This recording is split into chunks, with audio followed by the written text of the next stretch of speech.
Yun po, cute-cute po kami. At may tit na po. May tit na. Masungit. Ayan o, si Tigre. Ay, cute. At yan mayroon na pong may-ari ang mga tigre na yung dalawang yan na magkatabi. Kay Tita Jen na yan. Ito, cute. Ito si Barko. Si Barko. Pinakute ka talaga, tigre. Ay, pinakute lang yung tigre na yan.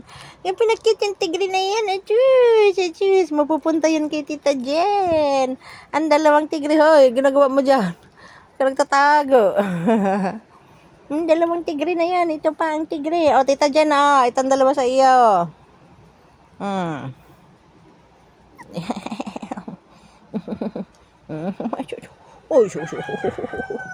Ay, sweet.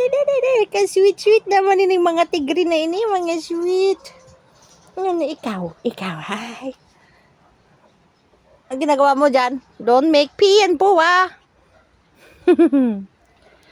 diba? For adoption na po sila.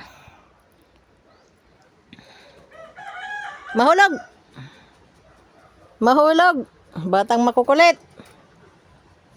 Oh. Silip na silip. Ipapadap natin yan. Wala kang trabaho. Wala kang hanap buhay. Ano ipapakain mo sa kanila? Ayun nga nanay, walang ibote. Ipaampo na ito. Na, ikaw din, isang pakainin. So, dapat ipaampon sila. Ha? Oh, papaampon sila, nak. You have to understand. Wala kang hanap buhay, wala kang trabaho.